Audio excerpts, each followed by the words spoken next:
Bonjour, bienvenue dans cette capsule vidéo des pauses café réalisées lors du Forum Export 2020 propulsé par Investissement Québec International.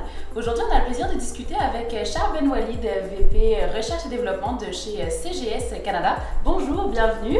Bonjour. Merci d'être parmi nous aujourd'hui pour discuter un petit peu de CGS Canada. J'aimerais qu'on rentre dans le vif du sujet. Est-ce que vous pouvez nous présenter un petit peu ce que c'est CGS Canada en quelques mots? Très bien. Donc, CGS Canada, CGS c'est Computer Generated Solutions. C'est une entreprise américaine qui a, en mai 2019, racheté une compagnie canadienne qui était Visual Next International, dont j'étais le président et le fondateur.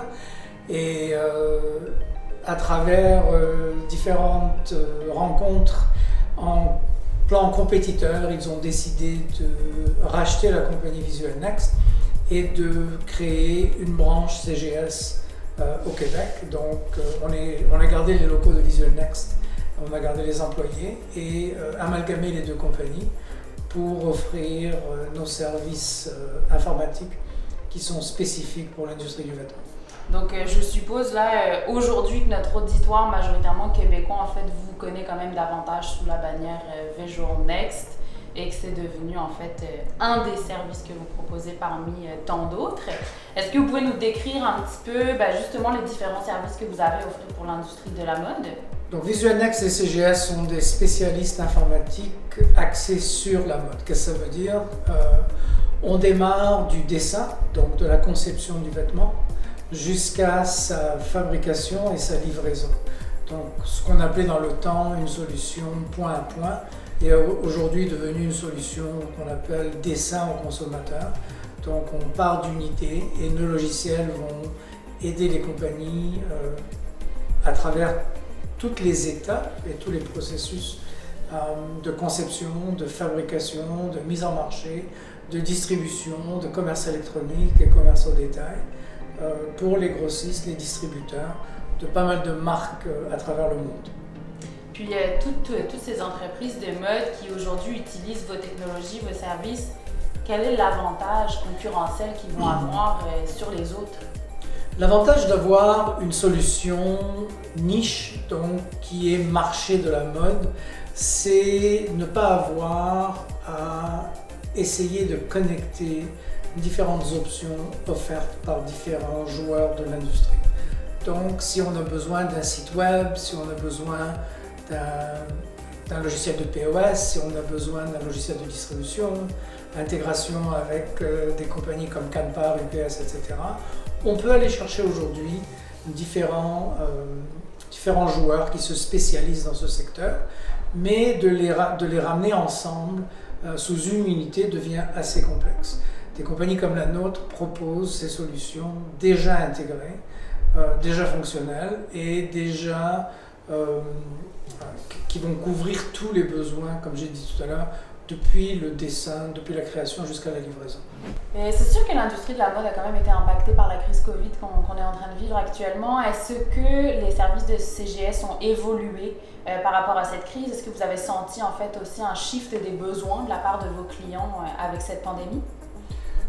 Donc, effectivement, non seulement la mode et d'autres industries ont été impactées, ce que CGS a fait au mois de mars ou avril, dès que nous avons senti qu'il y avait quelque chose qui allait durer un peu longtemps, nous avons invité plusieurs des fondateurs d'entreprises de nos clients à des tables rondes. Et nous avons discuté avec eux de leur optique, leur vision, vers quoi on s'alignait. C'était, je pense, assez laborieux pour la plupart d'entre eux de définir, de voir où ils se retrouveraient un peu plus loin dans le temps. Mais ça nous a permis à nous de changer un petit peu notre direction recherche et développement spécifiquement. On s'est tourné vers ce qu'on appelle en anglais le low hanging fruit, donc ce fruit qu'on peut distribuer à nos clients rapidement, à peu de coûts et peu d'efforts, ce qui nous a permis d'aider pas mal de nos clients à devenir totalement indépendants en se tournant vers les plateformes e-commerce, vers la distribution de leurs produits direct aux consommateurs pour minimiser un petit peu l'impact qu'ils ont eu vis-à-vis des détaillants. super. Puis en fait, finalement, grâce à ces tables rondes, est-ce que vous auriez un conseil à partager aujourd'hui à l'industrie de la mode et du vêtement dans cette période qu'on pourrait considérer une période de relance, hein? On fait face à la deuxième vague, mais l'industrie se renouvelle aussi. Je pense qu'il faut être, sans vouloir être pessimiste, il va falloir être très attentif aux 6 prochains mois. Entre les élections américaines et la continuité de cette pandémie, ça va s'empirer un petit peu pour cette industrie en particulier, et beaucoup de nos clients sont en train de se réinventer, rediriger.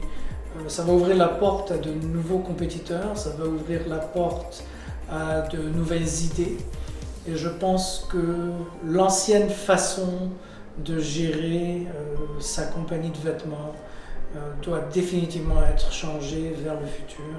Et adapter, ça va être difficile, mais se repositionner avec, je pense, une lancée qui va être beaucoup plus propice à ce qu'on est en train de vivre, donc ce qu'on appelle direct au consommateur, qui va être, je pense, une des options qu'il va falloir vraiment gérer à l'interne beaucoup mieux qu'avant. Je pense que c'est un conseil très sage, mais l'industrie du Québec, au niveau de la mode, je pense que ça fait preuve d'une grande agilité pendant cette crise. Donc, j'ai espoir que nos entreprises se relèvent du mieux. Merci beaucoup d'avoir autant discuté avec nous ce matin. CGS sera parmi nous le 20 novembre prochain, donc vous aurez la chance de pouvoir discuter avec eux directement pour vos besoins d'entreprise. Mais bonne journée à tous et à bientôt. Merci beaucoup, Charles. Merci, au revoir.